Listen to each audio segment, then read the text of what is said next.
So an often overlooked need in the process of getting hired is that a manager or a recruiter has an underlying need that they're looking to fill. And part of that need will involve technical qualifications. Some of it will be personality attributes that they're looking for. And to the extent that that's articulated in the job description, that will give you some ideas of how to, what kinds of things to emphasize in your background. But regardless, an employer always has some sort of need that they're looking to fill, and the closer that you come to trying to fill that need, the better you're going to do in the selection process. So ultimately, employers are going to be screening resumes according to what their underlying needs are. And so if you have a really sharp-looking resume or something, you may end up standing out. But if that resume doesn't really match what they're looking for, it doesn't gain you anything in the screening process. The key thing is to make sure that your resume is tailored to what those underlying needs are. Well, I think a critical thing is to understand the industry, and if you have information, to understand that particular employer. Who are their customers? Who are their clients? What are the pressing needs that they have that they're looking to fill? If you don't have a contact who's in the industry, you may know people who know others who are in the industry. And so I think a really effective approach can be to check LinkedIn or Facebook to see where people work and to see if they know others who may be able to provide you with that kind of information.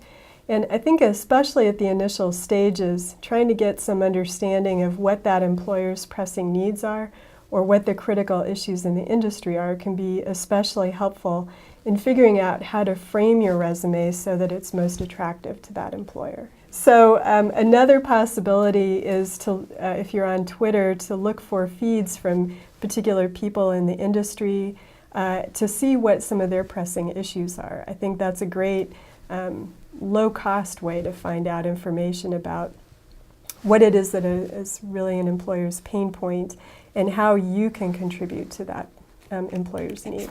So I think ultimately your job is to try and explain to the employer how you can fill that need that they have, both in terms of the technical qualifications that you bring, but also the intangible qualities that you bring. How can you help them solve the sorts of problems that they have? And you're going to want to do that in the resume by helping them to see very clearly how you fit what they're looking for. And then with regard to interviews, you want to make sure that you talk about specific experiences that plug into what that particular need is. So I think it's helpful to be curious about what the employer's needs are if you're not able to gain information from your contacts directly, or if you want to gain more specific information when you go in for an interview, ask specifically about those needs and be looking for ways that you can connect aspects of your background to the specific need that the employer has. So let's say you were interested in a position in consulting, and maybe you found out that that employer, the consulting employer, had a specific need with regard to government contracts.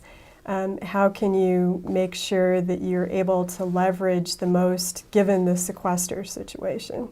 You want to get the best value. And so talking about how you've been able to bring in prior projects on time, under budget, I think can be especially effective. Or perhaps they've got a client who's incredibly difficult to work with, and being able to talk about your experiences working with that difficult client, how you were able to make the project move along despite obstacles or roadblocks that were thrown up. Those are the kinds of things that I think can really help job seekers plug directly into what it is that an employer is looking for.